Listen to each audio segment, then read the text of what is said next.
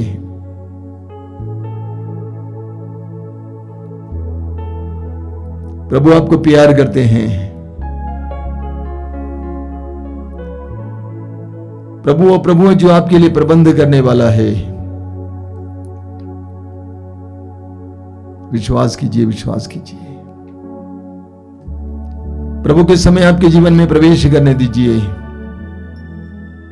अपने दोनों हाथों को खुला रखिए, आंखें बंद रखिए। यीशु की उपस्थिति समय अनुभव कीजिए, महसूस कीजिए। मृत्यु को हराने वाले, मरने के बाद तीसरे दिन मृतकों में से महिमा के साथ जी उठने वाले, शैतान को हराने वाले प्रभु यीशु की उपस्थिति समय महसूस कीजिए। मुंह खोलकर इस समय सबके साथ मिलकर प्रभु की स्तुति और आराधना करते जाइए। Hallelujah, hallelujah, hallelujah, hallelujah, hallelujah. तेरी आराधना, तेरी महिमा, तेरी स्तुति, तेरी आराधना, तेरी महिमा, तेरी स्तुति। Hallelujah, hallelujah, hallelujah, hallelujah, hallelujah,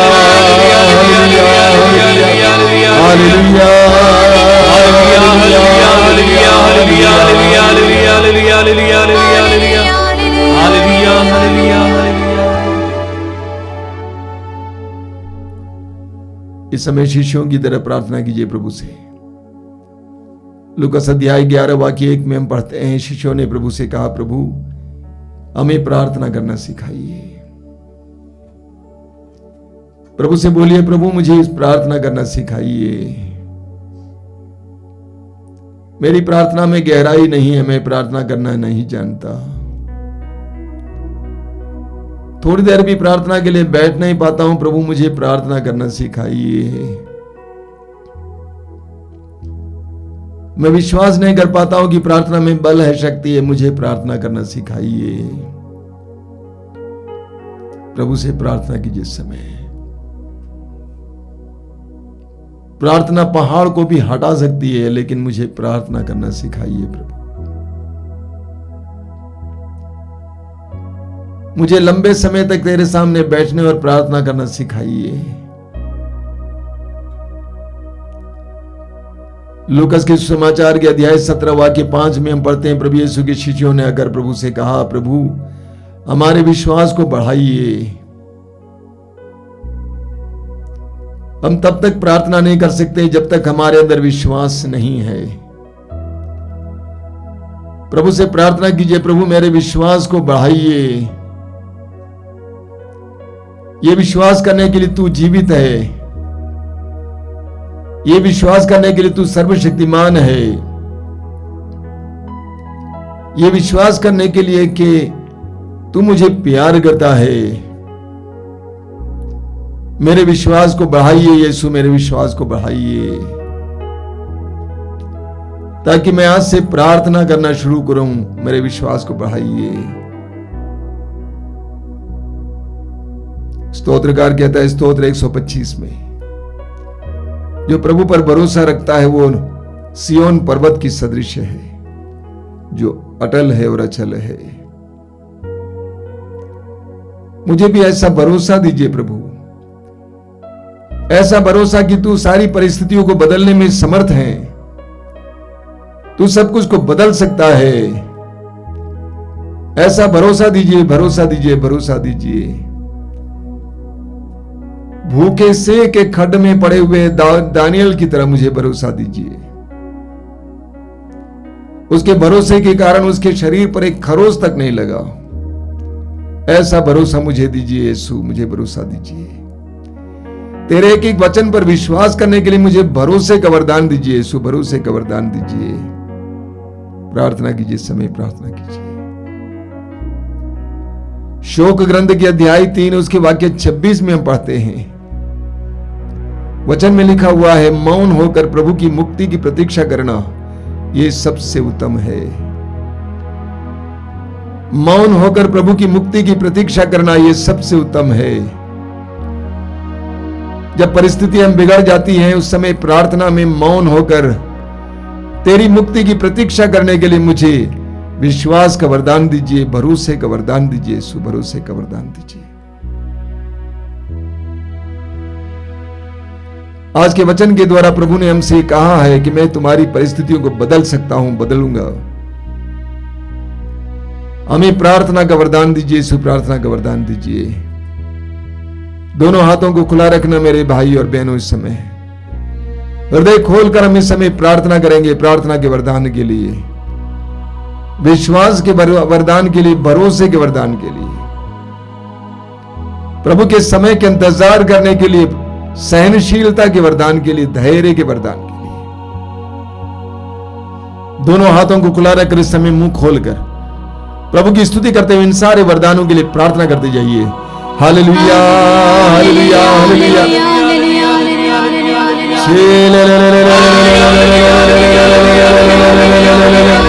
विश्वास का वरदान दीजिए, भरोसे का वरदान दीजिए, प्रार्थना का वरदान दीजिए, धैर्य का वरदान दीजिए।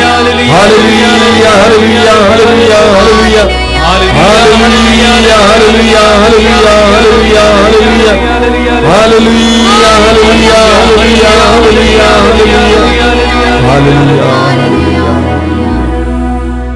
बोलिए hallelujah, hallelujah, hallelujah, hallelujah, hallelujah, hallelujah. यीशु की स्तुति हो, यीशु की स्तुति हो, यीशु की आराधना हो, यीशु की आराधना हो, यीशु की महिमा हो। यीशु की महिमा हो। हमारे बीच में जितने भाई बहन रोगी हैं, हम इस समय उनके लिए प्रार्थना करेंगे। प्रभु यीशु ने कहा, निरोगों को नहीं, रोगियों को वैद्य की जरूरत होती है। निरोगों को नहीं, रोगियों को वैद्य की जरूरत होती है। प्रभु यीशु वैद्यों के वैद्य हैं, डॉक्टरों के डॉक्टर। यीशु पर विश्वास करना इस समय है। जितने भी रोगी हैं इस समय अपनी आंखें बंद करेंगे और जहां पर दर्द पीड़ा अपने दाहिने हाथ को रखेंगे। पूर्ण विश्वास कीजिए इस समय कि प्रभु के लिए कुछ भी असंभव नहीं है। यीशु के नाम पर रोगियों को रोगों से चंगाई मिलती है। यीशु के नाम पर छुटकारा मिलता है। प्रभु यीशु ने स्वयं कहा, तुम्हें मुफ्त में मिला, मुफ्त में दे दो। प्रभु ने अपने शिष्यों को आदेश दिया, रोगियों को चंगा करो। विश्वास कीजिए, समय विश्वास कीजिए। यीशु आपको स्पर्श कर रहे हैं, विश्वास कीजिए समय। यीशु अपने पवित्र नाम की शक्ति से आपको स्पर्श कर रहे हैं, अपने पवित्र रक्त की शक्ति से आपको स्पर्श कर रहे हैं। आप जहां कहीं भी समय बैठे, इस समय यीशु आपको छू रहे हैं। Feel the touch of Jesus. यीशु के स्पर्श के समय अनुभव करना। आइए हम एक साथ प्रार्थना करते हुए, प्रभु की स्तुति करते हुए चंगाई के लिए प्रार्थना करेंगे। Hallelujah, hallelujah. यीशु के नाम पर, यीशु के शक्तिशाली नाम पर बंधनों से आजादी मिले, रोगों से मुक्ति मिले। In the name of Jesus Christ, let there be mighty healing right now. यीशु के नाम पर बड़ी बड़ी चंगाइयां हो। कैंसर के रोगी चंगाई प्राप्त करें, एड्स के रोगी चंगाई प्राप्त करें, हर तरह के रोग से चंगाई मिले। Hallelujah, hallelujah, hallelujah, hallelujah, hallelujah, hallelujah, hallelujah, hallelujah, hallelujah, hallelujah, hallelujah, hallelujah, hallelujah, hallelujah, hallelujah. डरना नहीं है, विश्वास करना है। कोई भी रोगी ना डरे, ये ना सोचे कि मौत मेरे सामने है। यीशु आपको स्पर्श कर रहे हैं। विश्वास कीजिए, ग्रहण कीजिए। यीशु के नाम पर इसी वक्त चंगे हो जाइए। साक्षी सुनाइए, लोगों को बताइए।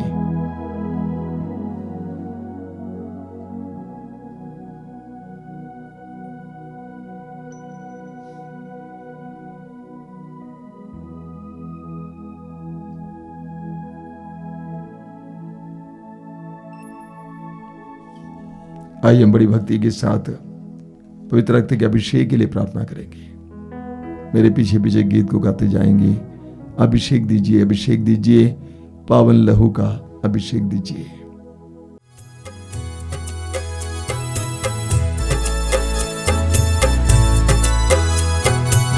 अभिषेक दीजिए, अभिषेक दीजिए, पावन लहू का अभिषेक दीजिए। अभिषेक दीजिए, अभिषेक दीजिए, पावन लहू का अभिषेक दीजिए। अभिषेक दीजिए, अभिषेक दीजिए, पावन लहू का अभिषेक दीजिए। अभिषेक दीजिए, अभिषेक दीजिए, पावन लहू का अभिषेक दीजिए। पाप अधर्म से भारी है धरती, पाप मिटाने अभिषेक दीजिए। अभिषेक दीजिए, अभिषेक दीजिए, पावन लहू का अभिषेक दीजिए। युद्ध और विनाश का अंधेरा है छाया, शांति दिलाने अभिषेक दीजिए। अभिषेक दीजिए, अभिषेक दीजिए, पावन लहू का अभिषेक दीजिए। जकड़ा है मानव पापों के जाल में, बंधन तोड़ने अभिषेक दीजिए। अभिषेक दीजिए, अभिषेक दीजिए, पावन लहू का अभिषेक दीजिए। अश्लीलता का बादल घनेरा पवित्र करने अभिषेक दीजिए। अभिषेक दीजिए, अभिषेक दीजिए, पावन लहू का अभिषेक दीजिए। पाप मिटाने शाप मिटाने पावन लहू का अभिषेक दीजिए। अभिषेक दीजिए, अभिषेक दीजिए, पावन लहू का अभिषेक दीजिए।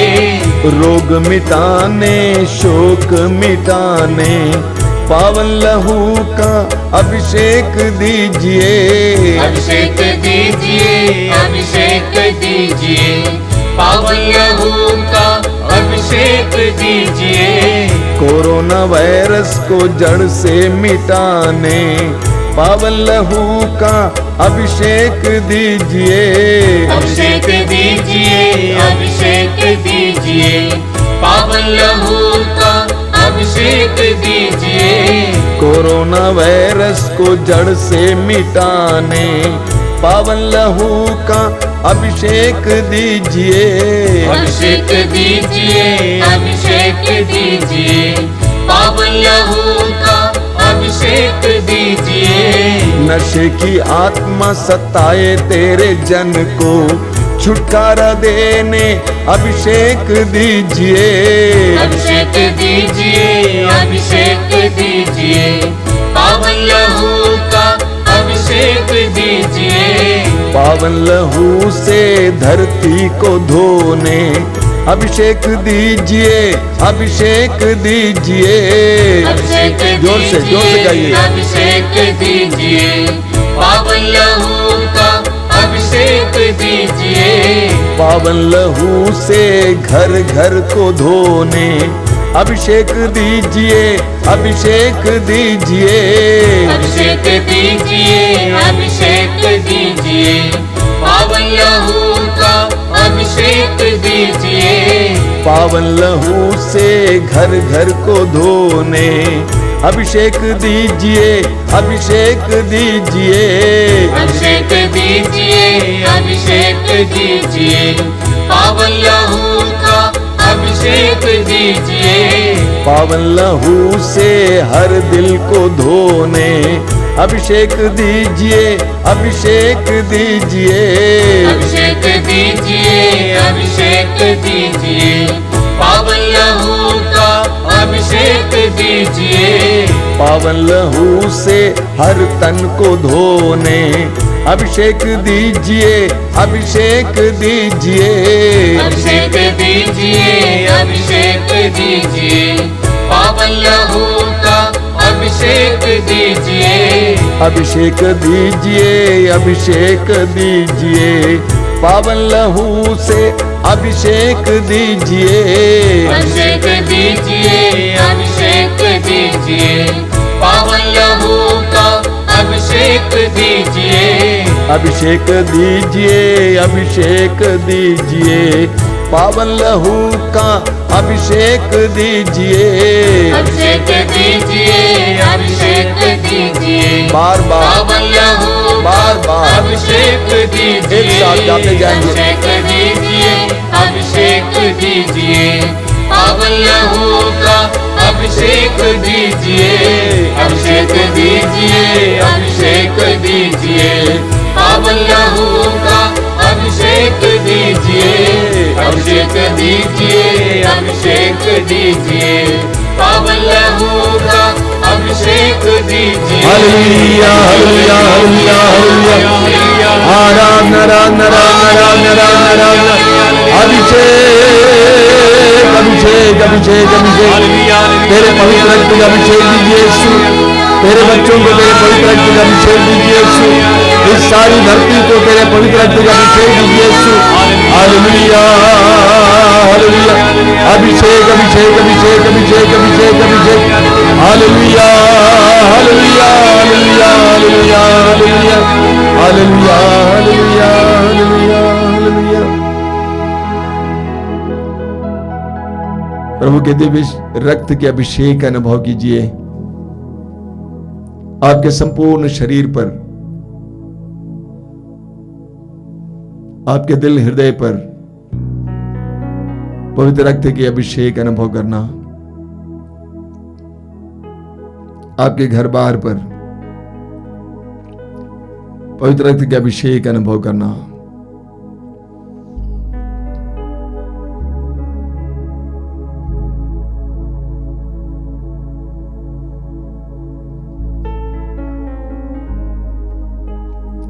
आइए हम संत पापा फ्रांसिस की सुंदर प्रार्थना के साथ इस आराधना को अंत करेंगे। मेरे पीछे दोहराएंगे।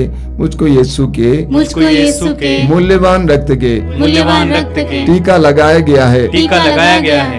कोई वायरस मुझे छू नहीं सकता, मुझको यीशु के मूल्यवान रक्त का टीका लगाया गया है, टीका लगाया गया है। कोई वायरस मुझे छू नहीं सकता, मुझको यीशु के मूल्यवान रक्त का टीका लगाया गया है, टीका लगाया गया है। कोई वायरस मुझे छू नहीं सकता, हालेलुया, हालेलुया, हालेलुया, हालेलुया। यीशु के पवित्र रक्त में मेरी रक्षा है, मेरा संरक्षण है, मेरा संरक्षण है। Hallelujah, hallelujah, hallelujah, hallelujah, hallelujah. Hallelujah. आइए हम बड़ी भक्ति के साथ प्रभु की आशीष ग्रहण करेंगे।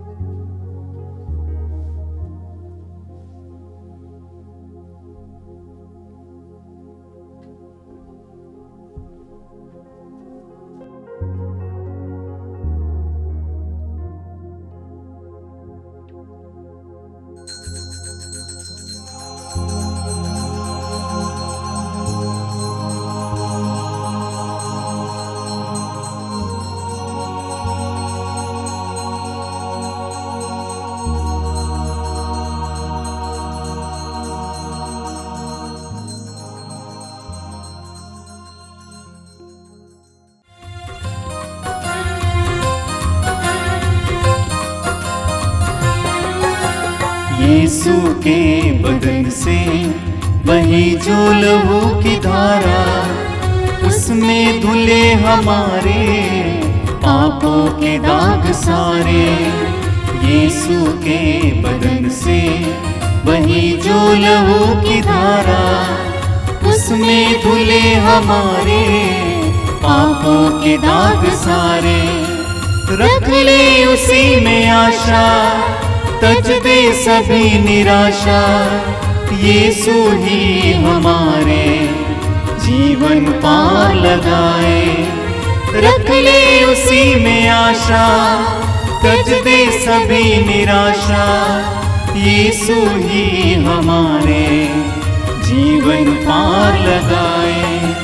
यीशु के बदन से वही जो लहू की धारा, उसमें धुले हमारे पापों के दाग सारे।